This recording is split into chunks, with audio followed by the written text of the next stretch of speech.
thank you for coming to July's Open Studio visit. And I'm doing a little bit to lead in for plein air. And plein air season really is year round, but I'm most active in spring, summer, and fall. And as a follow through to last month, when I showed you a little bit about how I condense materials, I had a couple of comments back from people like, oh, it'd be nice to see you actually do some sketching. I mean, how do you plan? So I thought and I love it when people, send me back either questions or suggestions. It's great because it does give me, an idea of something that may interest other people. So today, what I'm going to do is I have my materials out. We're going to kind of pretend we're out doing this plein air. I'm going to show you how I would approach a view that I'm looking at. And I'll take you through some of the materials that I showed you last time, but I'm going to just do a quick little recap. I use a gray toned Strathmore sketchbook, and I use black and white China markers. These are the Sharpie China markers. And I happened upon this several years ago when I took a workshop with Tara Will, and this was just like perfect for me because I just love to sketch. I love to do value sketches. And this really, for me, wound up being a time saver. So rather than having, a white sheet of paper that you were trying to turn into different tones of, middle lights to black, I just have my gray middle tone, my black, and my white, and I'm set and ready to roll. I do expand upon that, and I'll explain that. So the idea is I'm going to show you some images as if we were standing there looking, and I'm going to show you how I crop.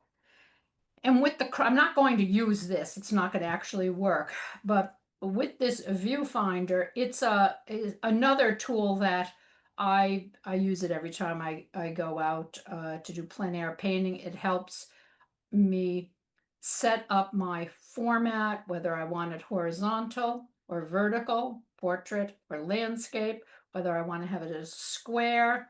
I can move it in and out. If I push it in, I get a smaller portion of the view I'm looking at showing. If I want a wider view, I move it closer to me. So what's going to happen is I'm going to show you that with this.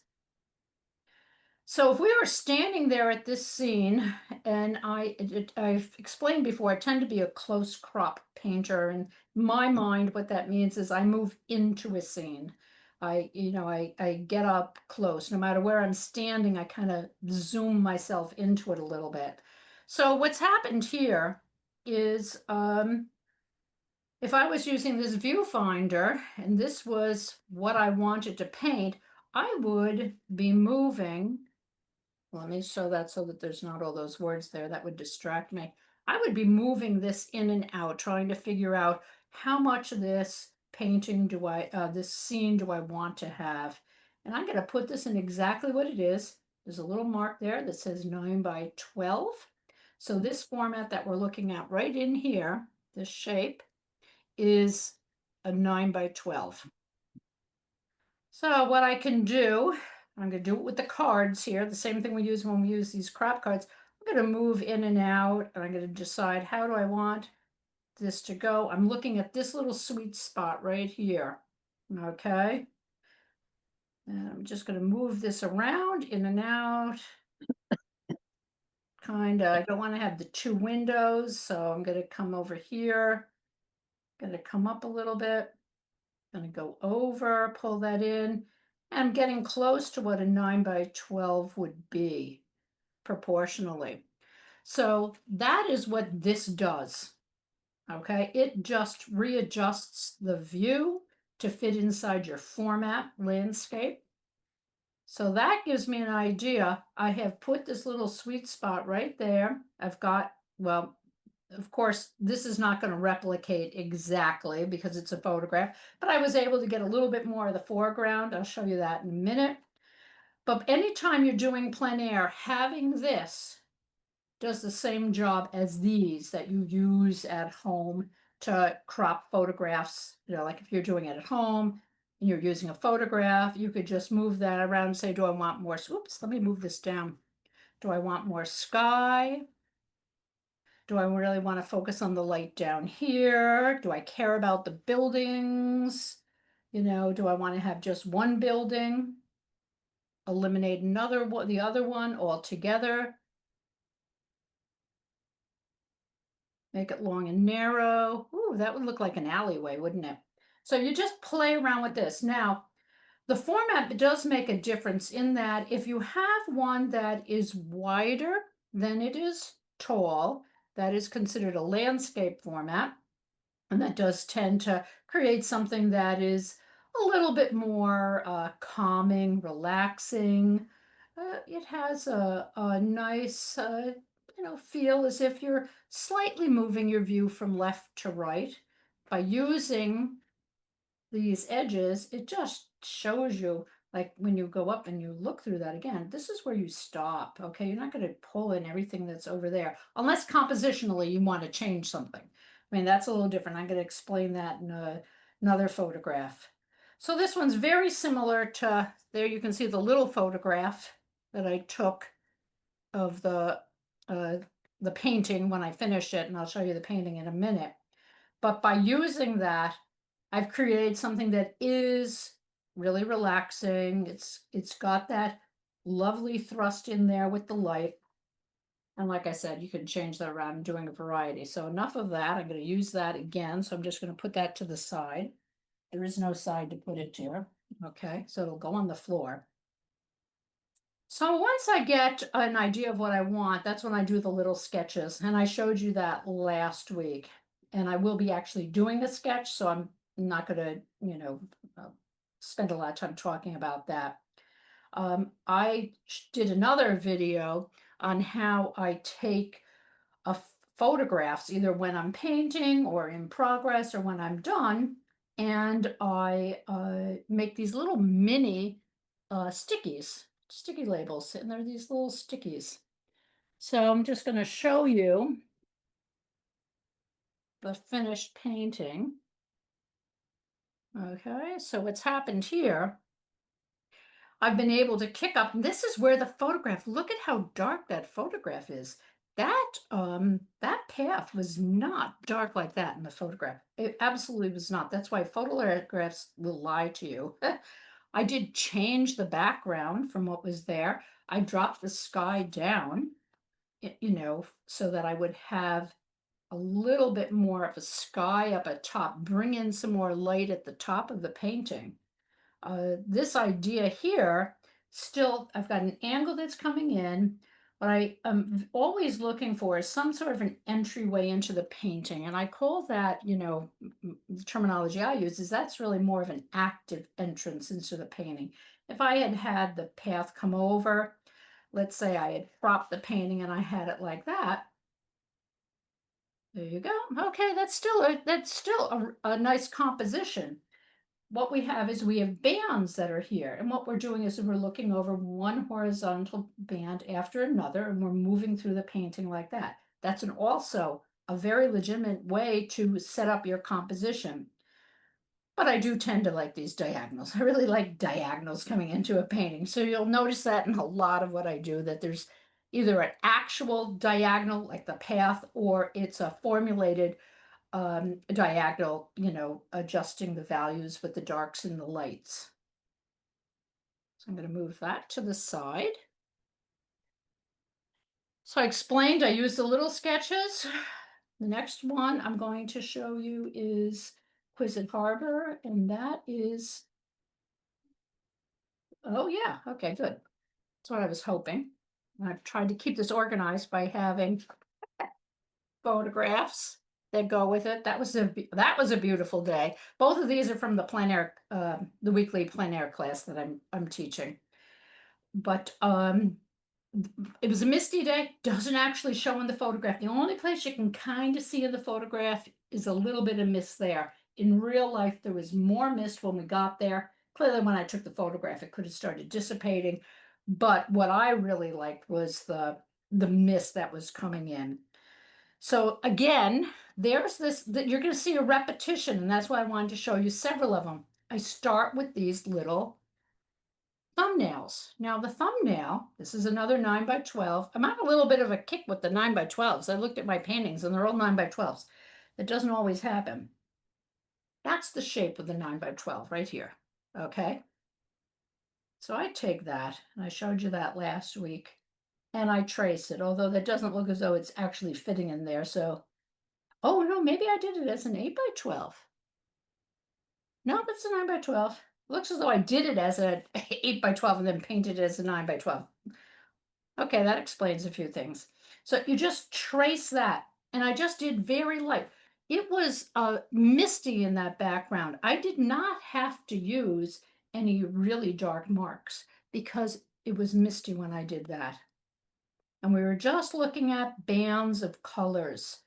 So when you're there, just doing these take, minutes, really less than 5 minutes. You're doing them quickly to capture the amount of light and dark that is in a painting. Okay, look at that in the view. Okay, how much light in there, how much dark, how much is middle. And then you can change that and alter it to suit your composition. From here, what we were doing is we were looking at what does a misty view look like? And doing a very quick little, just again, it's just bands. We're just playing with the color, bands of color, and identifying how close those values are together. So when you've got a day where the light is not necessarily sunshiny and casting shadows, although it's really good to do these for that too, but you take a day where the lighting is a little bit either diffused because it's foggy or misty. Maybe it is a little bit later in the day. You don't have that strong sun. By doing this sort of thing, you are testing out a starter palette. And if you've taken my paint-alongs, we always start with a starter palette, and then you can wind up adding things to it. So this gave us a really good idea of the colors that we would start with for the painting.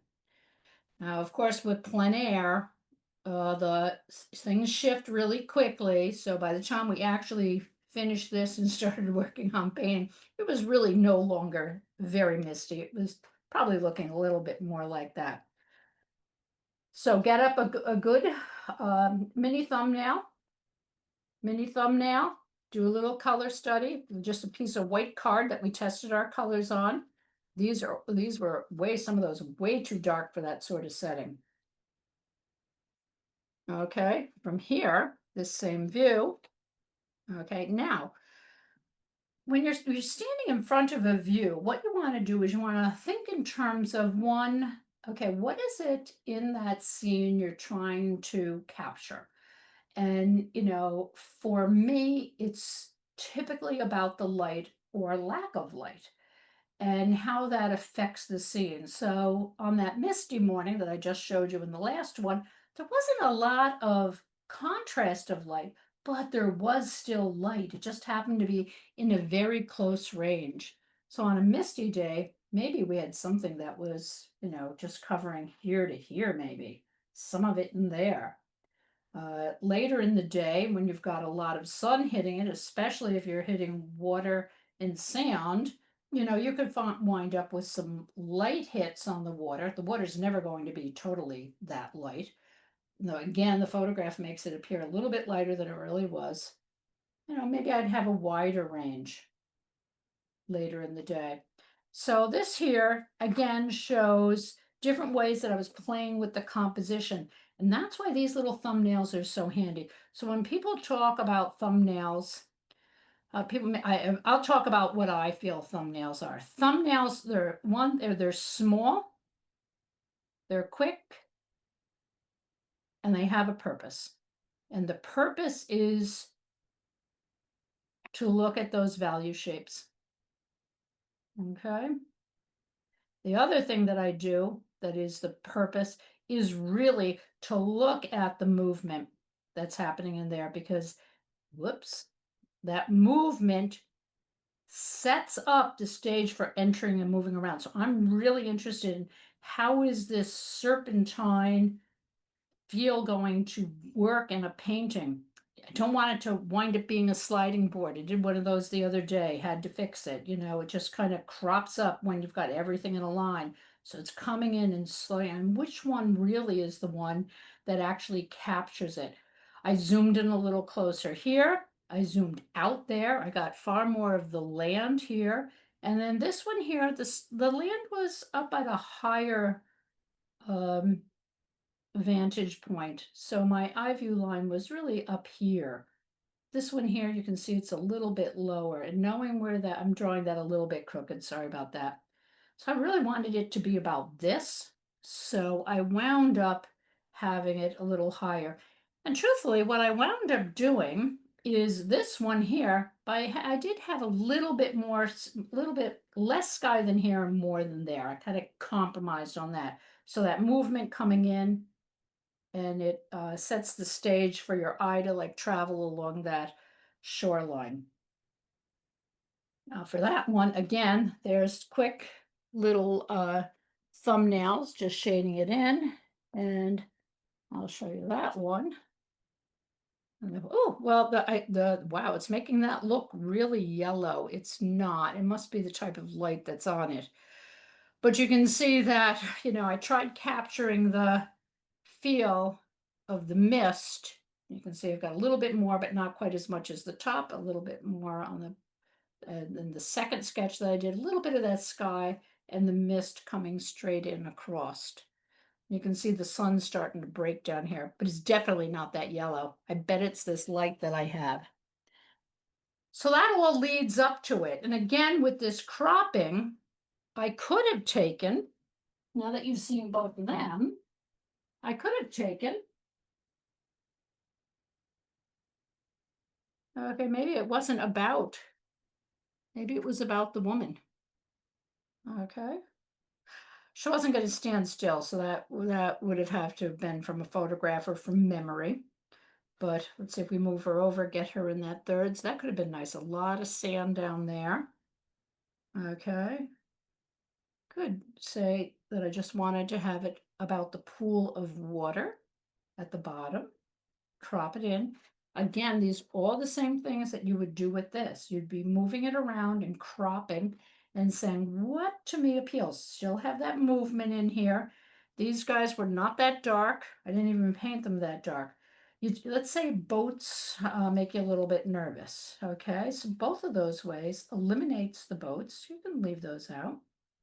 Bring it in, and I wound up, when I did this one, I made this rock smaller. I cropped that one off. I pulled this one in a little bit closer. I eliminated these guys right here, and I eliminated that. So I just had the three. It's not going to show up because I readjusted. And that's what I mean if it's outside of the viewfinder. Like I purposely moved that one rock in, and I purposely left those other rocks out so that I wound up with movement of the three rocks running across on an angle. And they kind of mirror that pattern of moving up on a diagonal. Same thing happens here. So you're coming in and out. Okay, we'll put that to the side. Finish with, oh, and you can see there's my little rough. Sometimes I'm neater than others, and I wind up, I started putting some of the color in here, and then I was testing the color on the side. Always have something to test your colors. Okay, yeah, that's Cuddy Hunk that I just did. And that's the painting. Okay, let's move on to the next one. I'm gonna move that.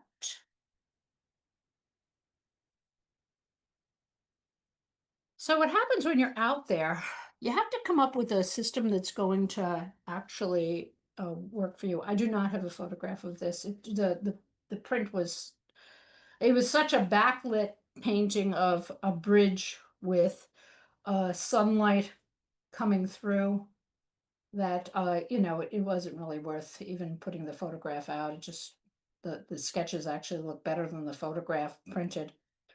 So what I was going to say with this one here, is the whole idea is for you to think in terms of that light that's coming into the painting. How much light is in this view that you have?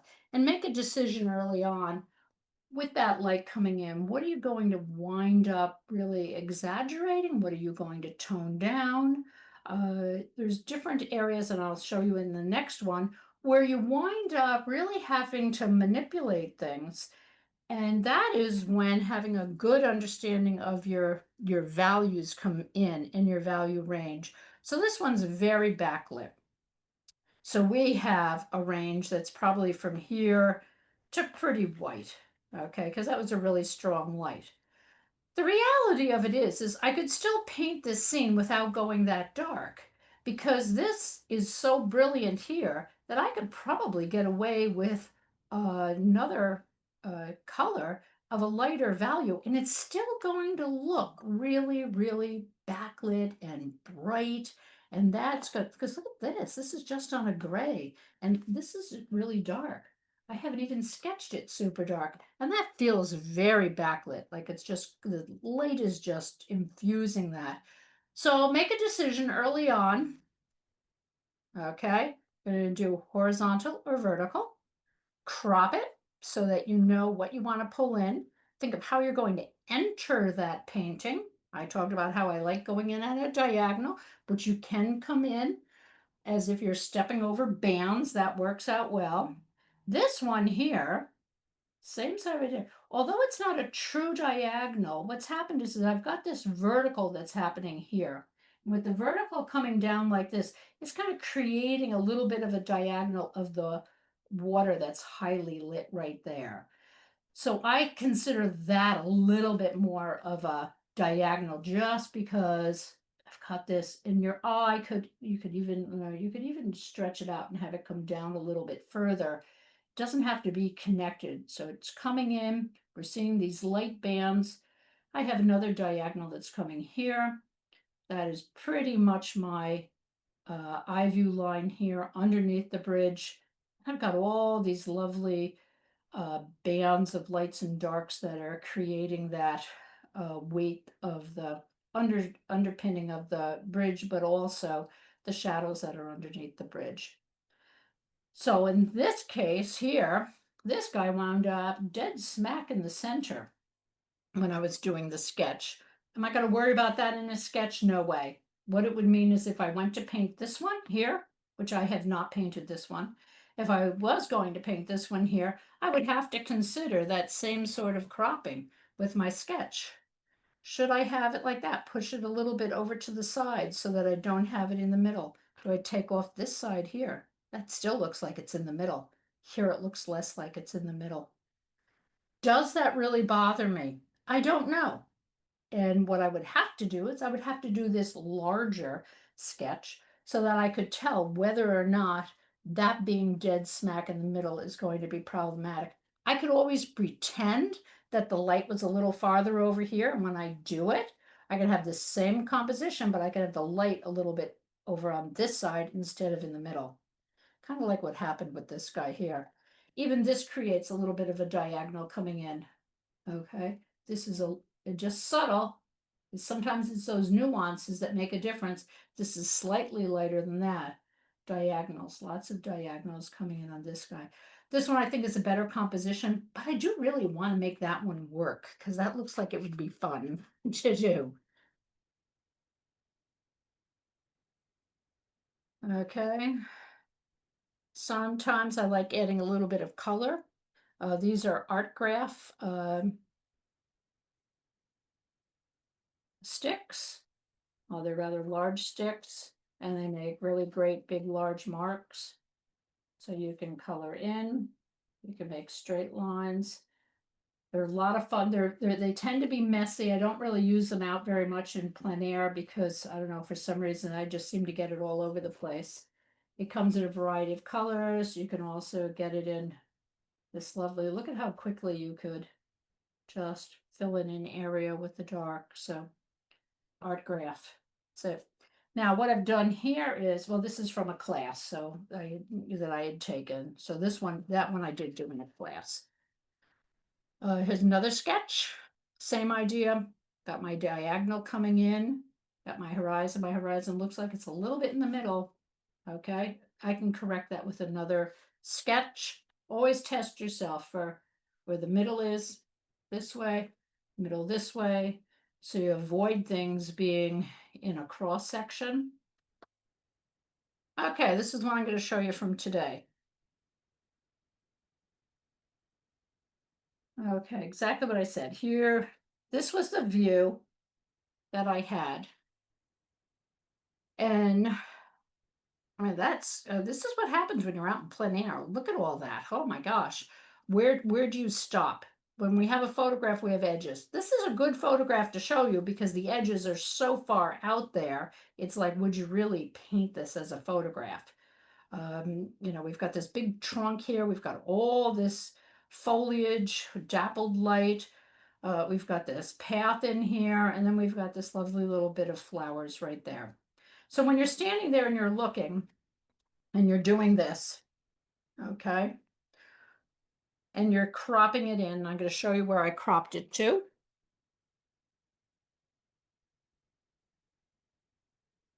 Lighting was slightly different when I painted this because I was out scouting out this area the day before. Okay. That is a little closer to what I cropped in. Okay. And when we painted it, this wound up being all light, did not have dappled shade on it through there. The photograph's not showing it either. There were lovely nuances of lights in there. Okay, how many times have you stood there and you looked out there and it's like, oh geez, that one part looks really good, but the rest of it's not gelling? Okay, so what's the matter with this, just the way it is? Is there anything at all you can see that you would want to change? So I haven't showed you what I did change. Is there anything at all that you would want to change? Okay, first thing we could do is we could look at the center. Okay, I'm gonna put those there.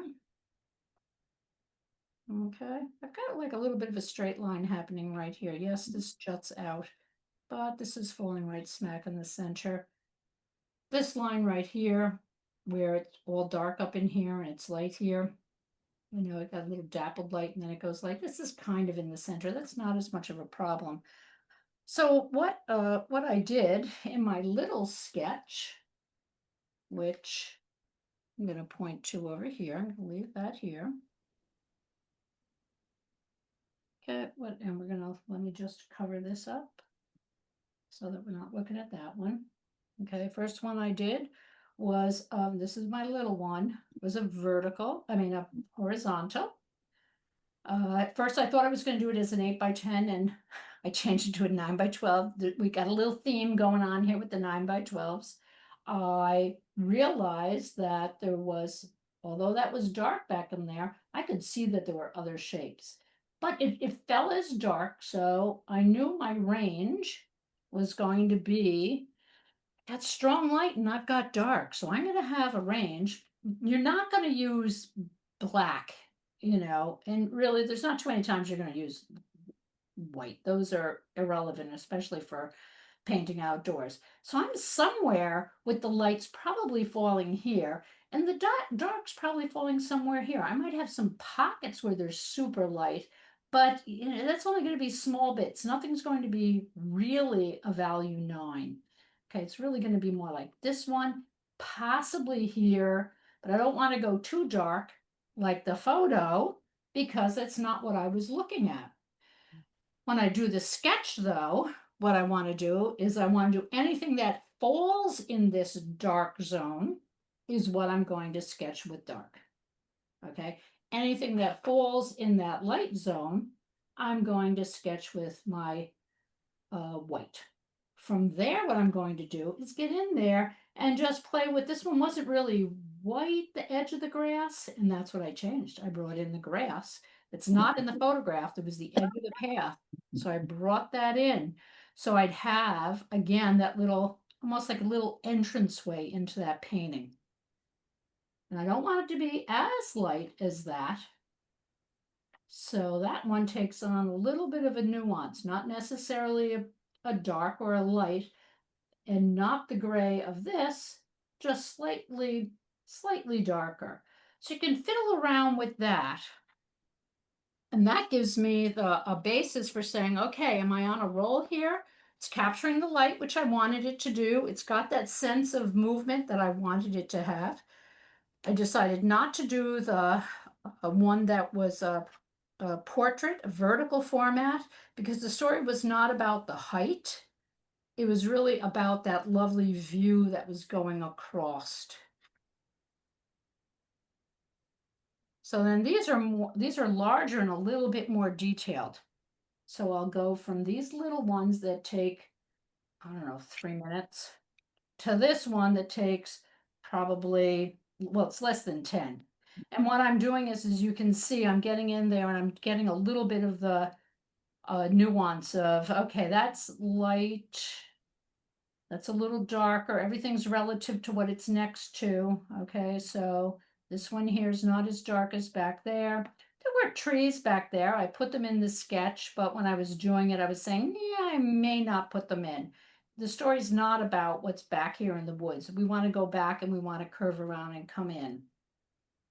I started this one and this one here. I wound up, I had a quarter of the flowers, a quarter of the tree, quarter of heaven knows what's back there, and a quarter of the path.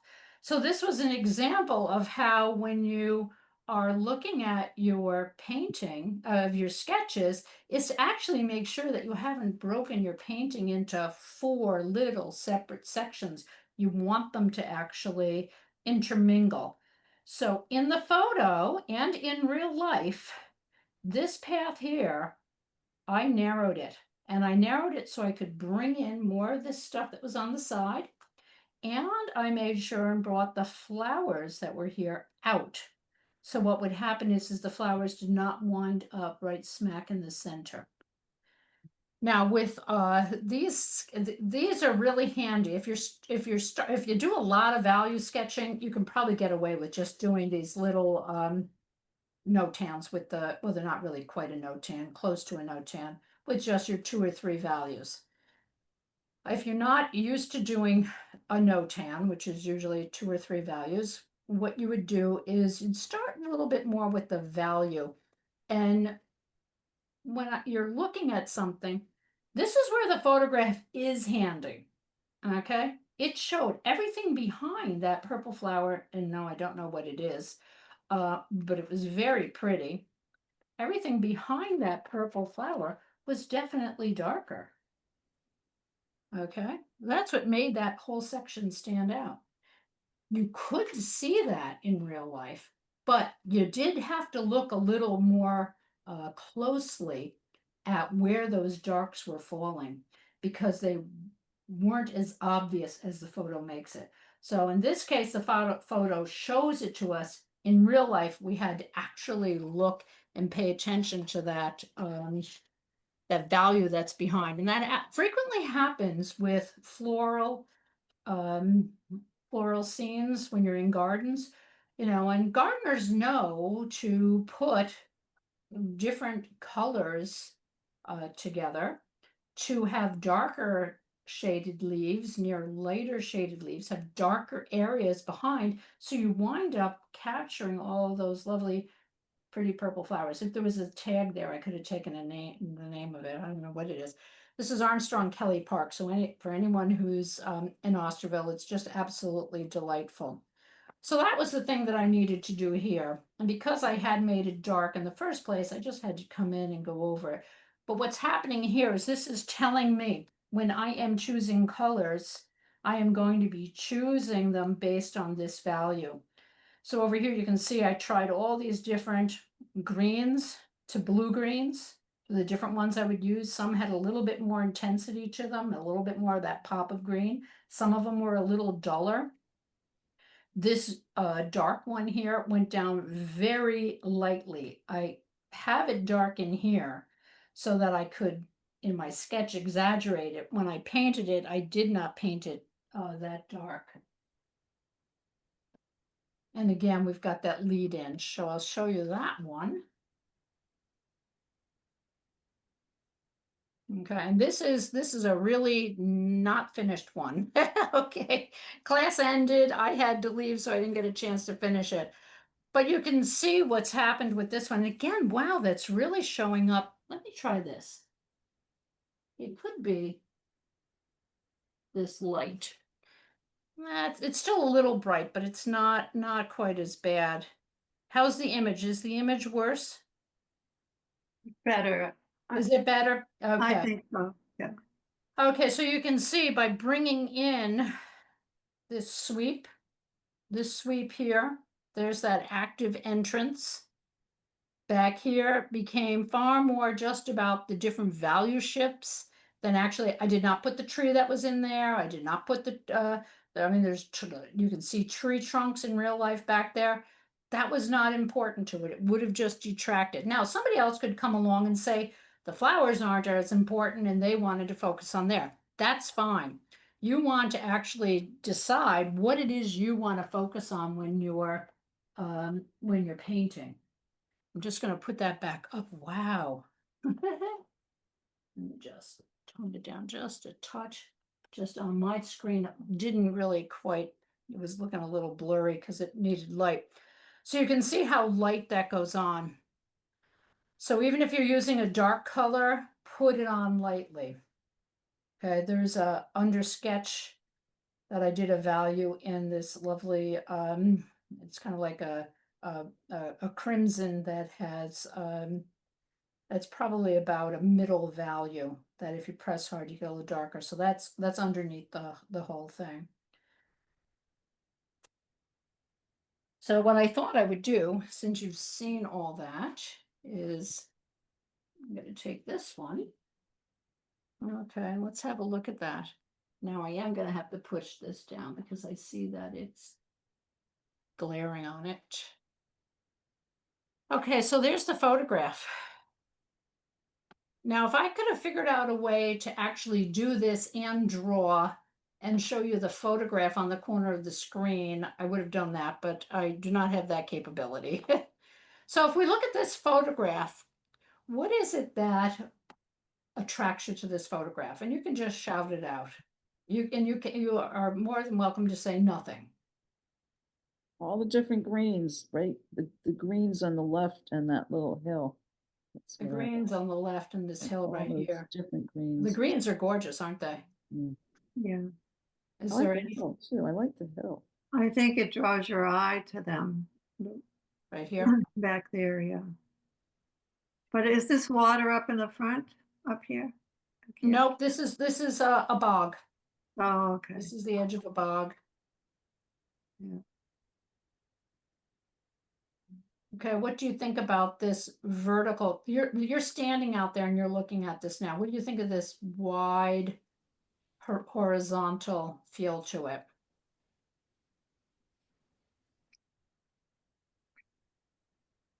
Do you feel like it's giving me too much to do, or it's giving you? Well, yeah, I would, on the right side where it's so dark, I wouldn't sort of not pay attention to that.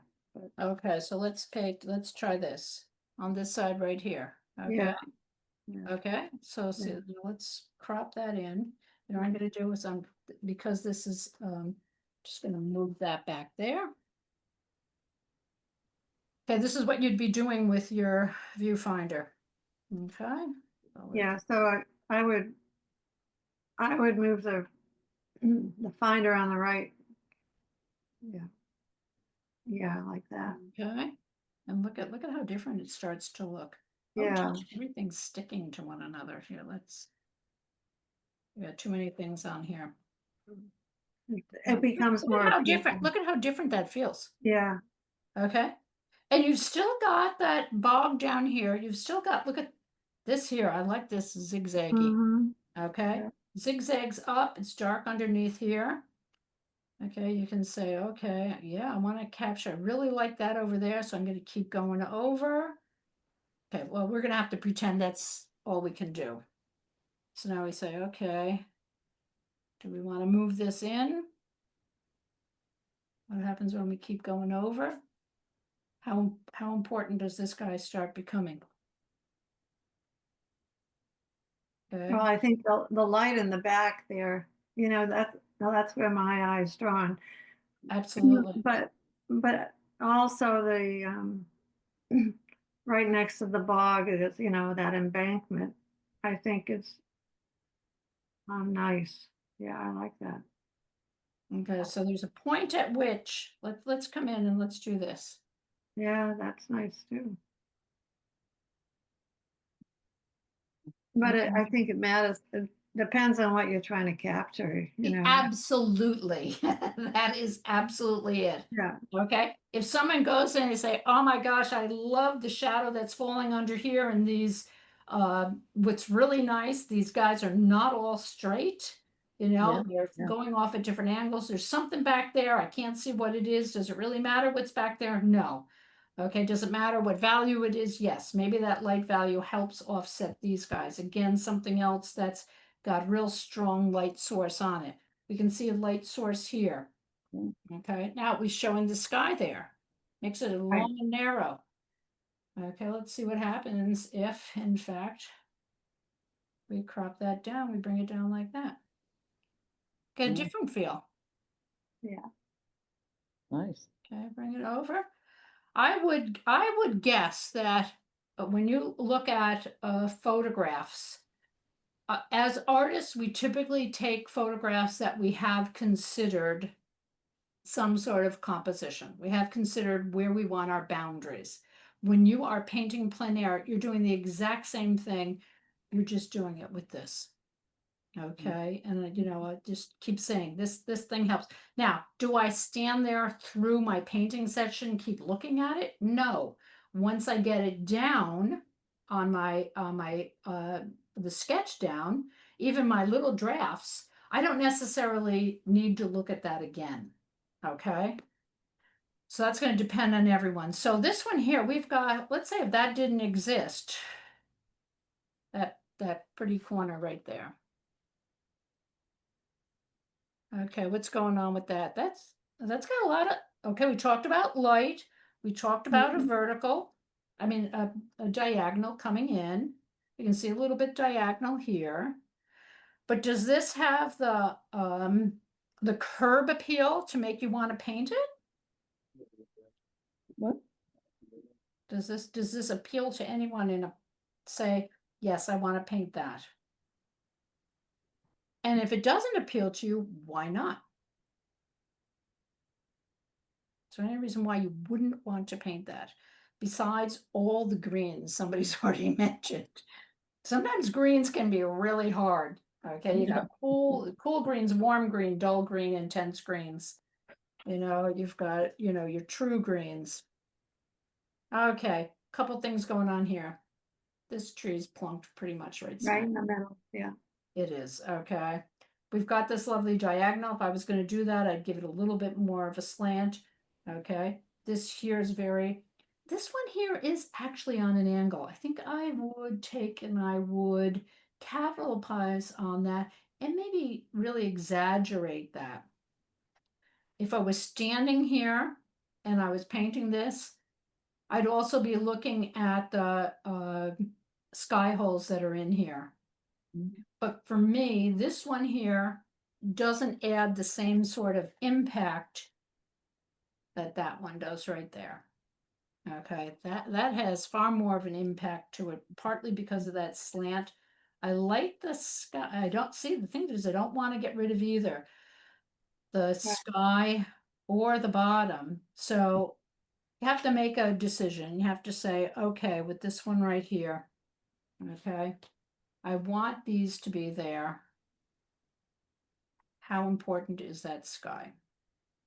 And it's really the light on the land that is, my opinion, more important, because with this kind of light, we know that's the kind of sky we have. And of course, that would be blue. The photo makes it look white. So when you're out there, just think in terms of what is it that attracts you, and do the same thing with this that you would do with these corners and move it around. Okay, so here we go. We're standing there, you're out there. That's the scene. I'm looking at it. Now, what would have been handy is if sometimes I just, whether I was driving, oh, well, I wasn't driving, whether I was the passenger or what, I don't know. But the reality of it is it's too bad I just didn't have, the photo that goes next to it. But you know what? We can make this up. Okay, in real life, you could look at it. So there's the question. Well, since I've stuck with 9x12s, why don't I just stick with a 9x12? Okay, first thing I'm gonna do. Okay, now at one point, these I had put a line like that. So I knew there's your center right there. And I've told you before, but I'll remind you, this here is to isolate. So when you're out there and you're trying to decide what value something is, you look through this little hole right here. And here, let's line it up over here and get my shadow out of the way. And you can see that the paper looks like it's slightly, ooh, well, we can see it through there too, but it looks like it's slightly darker, but it's actually not.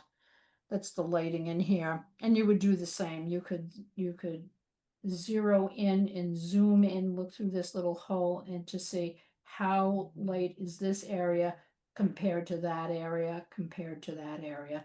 That helps you isolate colors, but more importantly, it helps you isolate values. And I went and put that in a really cockeyed position there. Okay, so I've got that down.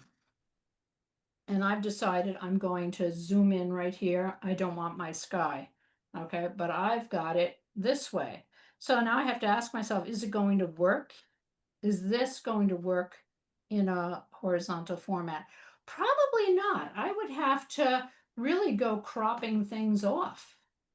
Again, we were there, maybe we could have cropped it and moved it that way, but we're working with what we have, and that is a photo. So I'm going to say, I don't have enough, I don't really want to have it that way. I want to do it so that I get that height in there. Wait a second, that looks too narrow. I'm going to redo that one. Sorry about that. It just looked a little too narrow. It slipped. That looks better. That's an 8x12 right here. That's just that tiny bit narrower than that. So now what I'm going to say, looking through there, is where do I want it to end? And I want it to end before the chop. So what you have to do is when you're looking out there, you're saying to yourself, okay, I'm going to make sure an end before the sky. So I'm going to come down and I'm going to say how far down I want to go. Well, I want to get that nice diagonal that's happening here. So I'm going to get that in there. And I also like that other diagonal that's right like that. And then look at that. I've got this other diagonal. Okay, and that's real simplified. And I'm going to quickly put those trunks. And then this tree back here is darker. So I'm just going to put it like that. And this one here is lighter. So I'm just going to come in and I'm just going to very lightly do that. And I can see already this big fat, this happens sometimes with these tools that are really wide. And then it looks as though I can see like another little, almost like another diagonal, and that one's going a little bit this way. And I've got this lovely shadow that's coming down. And then I can see a shadow almost like planing out over on the side. And then this area down here is trying to keep this pretty much. Some of them I'm pressing a little harder than. I'm going to come in and say, okay, ooh, wait a second. Sky here, it's that, this is that area that Phyllis mentioned, that edge. And this is really, I've got a lot of light falling here. I'm going to pick up on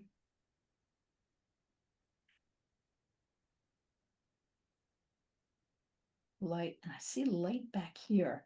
And this is where sometimes these things that are backlit, I can come up a little bit farther. So I got a little bit more space back there underneath This guy here, although he's not as dark as this one, he's not that light. So I'm going to come in and I'm going to, and I wound up with a very quick version of that right there. What I would then do, oops. Okay. I have one of these. I think I showed that last time. Okay. This is a 9 by 12. So on this little sheet, I've measured all this this is a card. There's a 9 by 12. It's a 3 by 4. So I'm going to do it tall this way. I'm going to have to kind of ignore that I have this silly 8 by 12 there.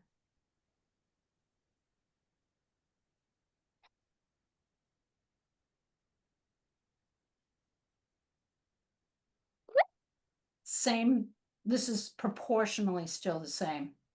So now I can do the exact same thing that I had here.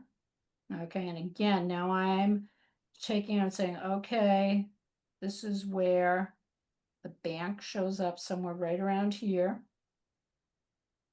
Okay, I want to make sure that it's not in the middle. It's not in the middle. This is going to come across this way. There's the under part.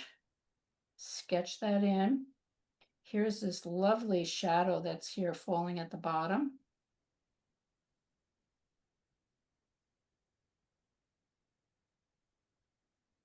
And come this over.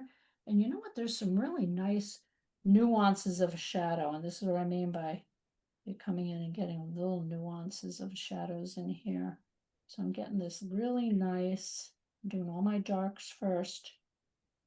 And this guy's got, that's quite a slant. And then I'm seeing the shadow come down, coming across. There's this one, it almost flattens it out. Anytime you have an angle like this,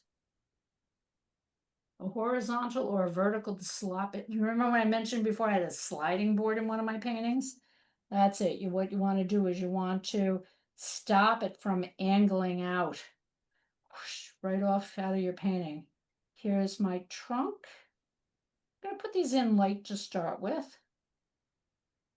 Okay, I'm taking a little bit more time with this one. And get some of those key branches that are there. They're not actually going to show up, but we're going to, this guy's got this lovely angle right here, and it's a little shorter. And then this guy a little bit taller here. And this is where I have to be careful. There's my middle right there. I do not want this tree to wind up being in the middle. So I'm going to bring that tree out a little bit farther than that middle. And he's got a nice little shadow that's being cast on this side here. It's funny, this guy stands on his own because this is, see this tree here? Back here, I feel like there's another tree, and that's why in real life, there's probably something else happening, because why is this side of the tree dark? So I'm just going to kind of imagine there's a tree there, and that will make sense by having that darker area there, and that's not super light. So I'm just going to come in. And then this guy is darker on the edge. That's what you're going to see out there. You're going to see that it's a little darker, and it's going to drop lower. So we're going to just come in here, and we're just going to, and you're squinting your eyes. Notice I am not drawing leaves or trees, or I'm just thinking in terms of shape.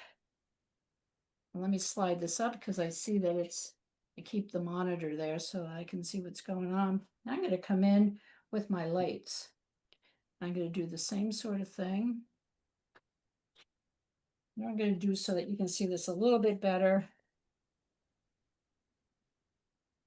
I'm going to put that right like that. Then I can scoot it up. That's definitely better. What's really, really light? Okay, if you squint your eyes in real life, you're not really necessarily going to see those little pinholes where the sky is peeking through, also called sky holes. So reality of it is when we paint it, we can put them in, but that acts as a whole mask, so we don't really need to put that in at the moment. But what we do see is we see this lovely lit area that's going behind here. So I'm going to put it in, and if this guy starts to disappear, I'm just going to come back in. Okay, and that's not really quite as light as that. And we've got a little bit there. This area here is really light. This area here is super light. And see, I had a little sketching in there. I can go right over that.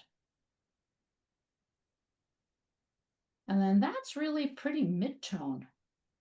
I feel like I want to have more light back there. I'm going to make this field just a little lighter.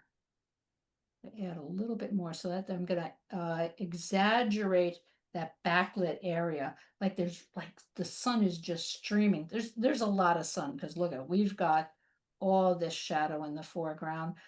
We've got the shadow here underneath that, the edge of the marsh. And we're going to come in here. And I'm zipping that in. But I'm going to use a little bit of this right here. That was not part of our little edge. And I'm going to put that, so I'm going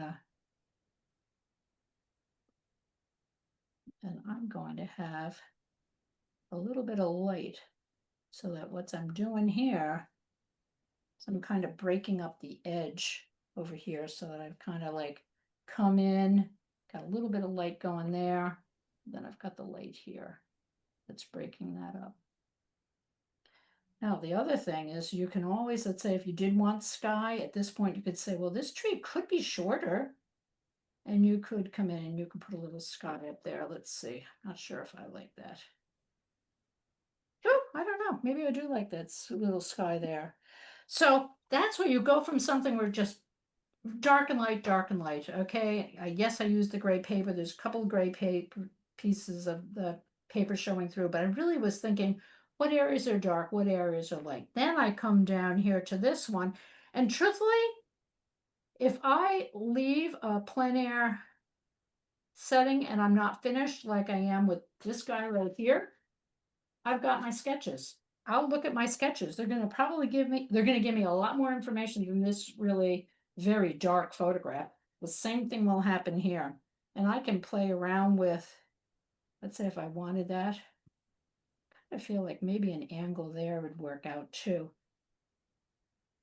I kind of like that little angle, right like that. And taking the time to do this means that when you go to choose your colors, let me pull this guy, where is it? When you go to choose your colors for this, that's exactly what I'm doing. Whoops, upside down. Okay, I'm thinking how light or dark something is. I'm not necessarily relying on the actual color that's out there. I'm saying how light or dark are things in relation to it. So this one here, I would then start playing with the colors. And again, this helps. Okay, you can break it into 4. There's your darkest one here.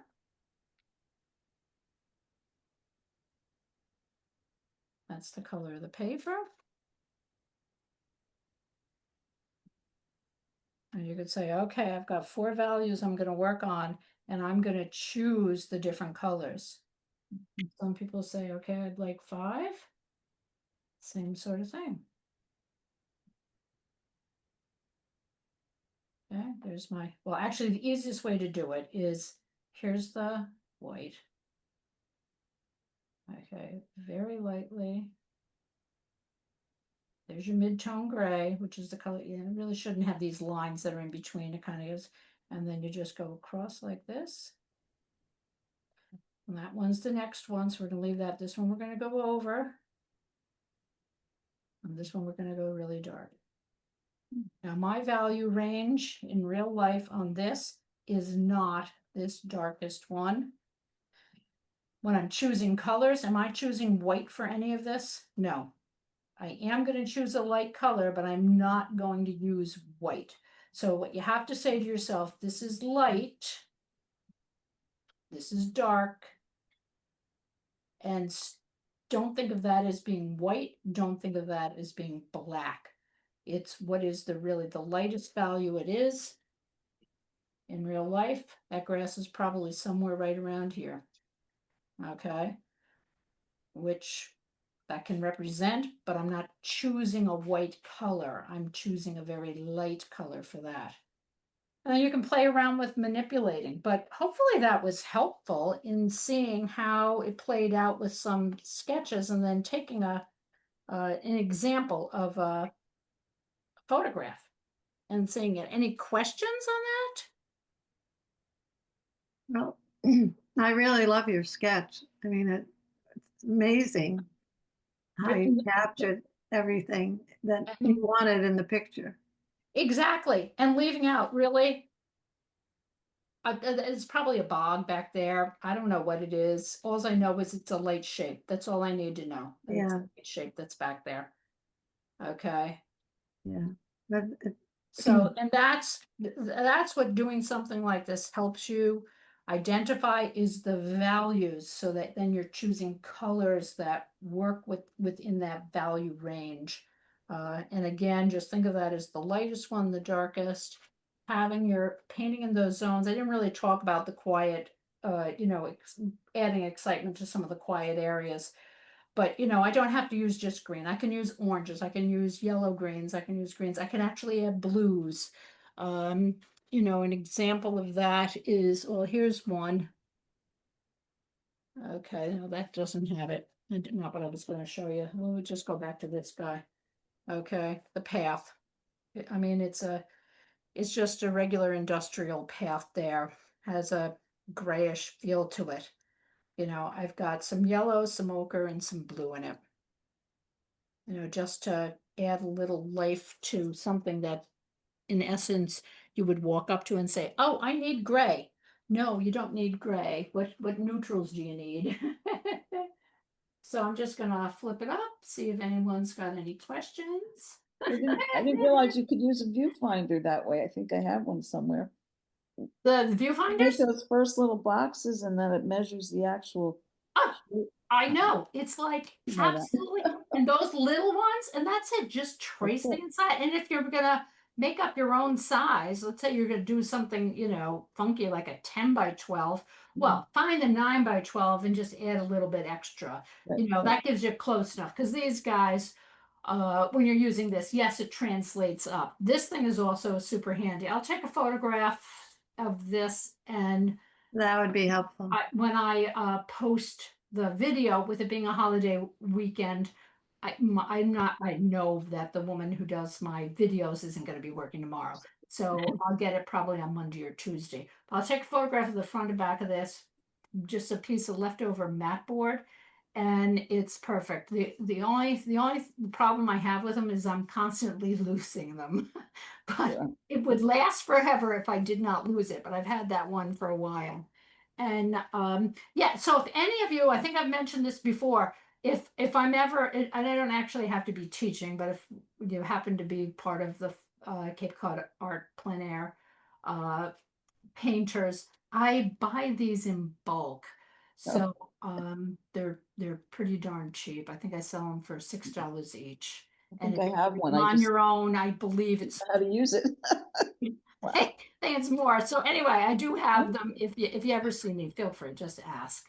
Any other questions, comments? No, that's very helpful.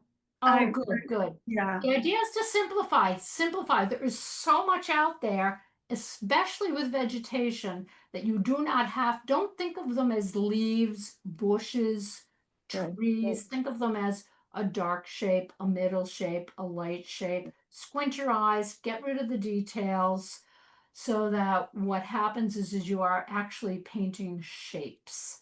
Mhm. And those shapes then, as you paint, they start taking on a life, and yeah, add like a little bit of light on something, and then they start to formulate more representational shapes, and that is going to depend on how abstract you are to how Right. representational you are, on how much detail you wind up giving to your to the shapes that you have that turn into trees and leaves. And just don't go crazy painting all those leaves. All you have to do is paint the You light know, that hits them.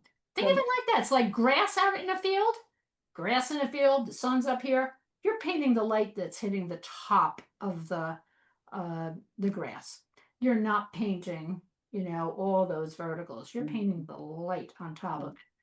A bush that's capturing a light, you're not painting the light that's on each leaf. You're painting the pattern that's made by the light landing on a mid-tone leafy plant.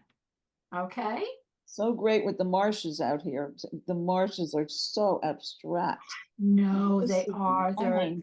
They are beautiful. And the bogs, if between bogs and marshes, and I tend to be more of a bog painter than a marsh painter.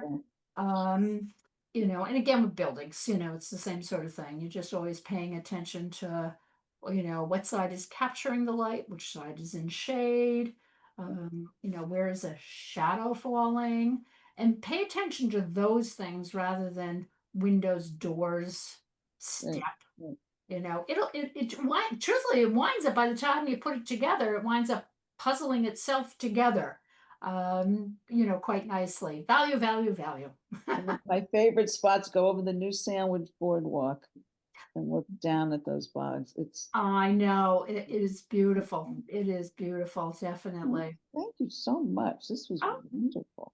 Good. Yeah, well, I'm glad everyone enjoyed themselves, and you'll get the video if you've got any questions, or if you want me to put something else in the newsletter. Well, the send out a newsletter, but it will feature a recording of this, and I'll add a couple of incidental things that may help. Okay. Thank you so much. All right, well, thank you Okay. so much. Happy Betsy. 4th of July, everyone. Same to you. Okay. All Bye-bye. right, Thank you bye. very Thanks much. a lot.